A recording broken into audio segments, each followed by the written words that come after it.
We're going to have to reinvent the way we measure the economy. 经济学家经济学家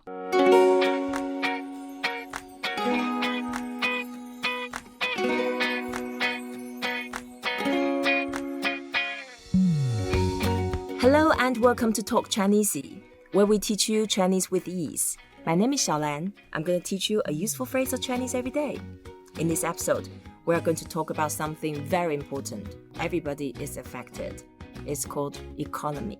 We have one of the leading world economists, Professor Erik Brynjolfsson from MIT with us. Hi, Erik.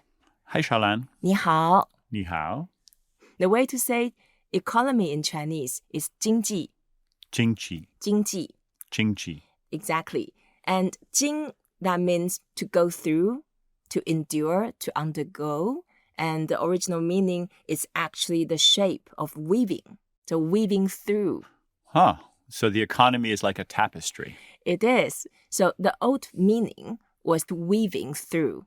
And then later on, it has evolved into the meaning of undergo, to endure, to experience.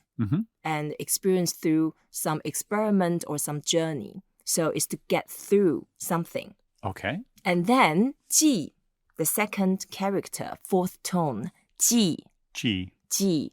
that means to aid. It's a combination between water and together. And you can imagine in ancient time, water was the mother of life. And to give water to someone is to help, to aid, to Right. relieve. Yeah. When you're Something. thirsty, you need water. That's right. So to experience and then to manage. Since 经 has been then evolved into to manage, then 经济 together in ancient time, that means to manage the country and to aid the people. 经济 经济. So in ancient China, 经济 actually just meant to manage the country. It didn't mean economy at the beginning. But then the same words went to Japan, turned into Japanese kanji. The Japanese scholars, then they borrowed the word 经济 to describe the concept of trade, consumption, and the economic growth. And so Japanese started using this term, and then until like 1900-ish, a very famous Chinese translator called Liang Qichao, he then borrowed the Japanese words and then used this concept to represent the modern concept of economics. Well, that's interesting because back in the 19th century, in many ways, Japan's economy was advancing faster than Yep. Chinese. Of course, now China is catching up and is a bigger economy than Japan. But for a long time, Japan was ahead in economic growth. Yep, exactly. So 经济 now is the concept, it's the same in Japan, in China with different pronunciation. 经济 经济, but that represents the same concept. 经济 So since our audience is very broad and some of the younger ones, well, perhaps we can give them a very brief definition about economics and economy. Well, technically, economics is the study of scarcity. It's the study of how to allocate scarce goods and services, things that we don't have enough of. And there's many ways of doing that. The Right. market is one of the ones that economists in the West like best. But you can do it other ways. You can do it with command and control. You can have a dictator decide. You can have a family decide. You can have tradition that says this is just the way we've always done it. But most of economics, both in the East and the West these days, is focused on how markets and financial systems can allocate goods and services more efficiently. And then the way we say 经济 in Chinese, that means economy. But Yes. then to say the study of it, economics, we say 经济学,经济学学. 学 Exactly. 学, it means to learn. Yes. And in this case, it means the study of it. 学,经济学经济学.学 Yeah. And then you, as an economist, we say 经济学家,经济学家经济学家. 经济学家 That's right. So 经济 is economy, 学 is study, 家 originally means home, but in this case, it's turned into the meaning of the expert of someone. 经济学家,经济学家经济学家,经济学家经济学家. 经济学家 That's right. Yeah, Okay. you got it. Getting Okay. there. Right. Yeah. So we know that the economy has been through some change in a great way because technology certainly played an important role, and geopolitics is another one. Can you share with us that in your recent studies, what are a general trend we should look out for? Well, the good news is that most of the economy is recovered from a huge recession, the biggest recession since the 1930s, and it's beginning to grow again, and it has been for some years now. But it's not growing as fast as we'd like to see. Part of that might be that we're just not measuring the economy. It's changed a lot.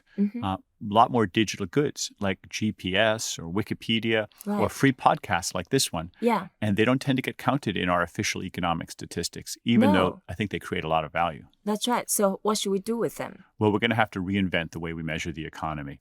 The concept of GDP, gross domestic product, was invented in the 1930s, and I think it was one of the great inventions of the 20th century. But we need a new invention for the 21st century when more and more of the goods and services are digital. And digital goods are often free. And even though they add to value, they aren't counted as part of GDP. Right. And then when we look at the world 经济, 经济, 世界 is global, world. 世界. 世界经济. 世界经济. 世界经济. That's the world economy. That's right, the world economy. 世界经济. The rises and the falls of different countries certainly make a big impact. Well, what we're seeing is a lot of the developed world, especially China, have grown enormously. And that means that the billion people in China have gotten much wealthier than they used to be. People in other developing countries, India, Southeast Asia, Africa, have also become better off, South America. Meanwhile, the developed countries continue to grow, but not as rapidly as the developing countries. So there's been a bit of a catch-up. And can we see that by using, for example, mobile technologies, smartphones, that helps a lot of, especially women, start their small businesses? Absolutely. Smartphones have been a big revolution, and I think it'll be even bigger going forward. There are billions of people now connected to a global digital infrastructure, we call it the internet, that weren't connected before. And that means they can buy and sell services. A great example is the fishermen in India who, using their smartphones, were able to buy and sell their fish much more efficiently, and it raised their incomes dramatically. Right. And then they can also keep the cost down much better. They keep their costs down. There's other people who are contributing to information networks through Mechanical Turk and other online systems. So it's integrating the global marketplace. And that tends to create what economists call factor price equalization, a fancy word that means that the wages of people who do the same work tend to be the same.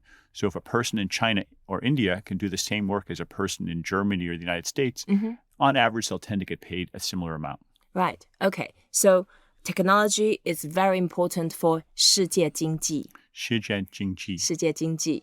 Right. Thank you so much, Erik, for joining us. Thank you for listening to Talk Chineasy.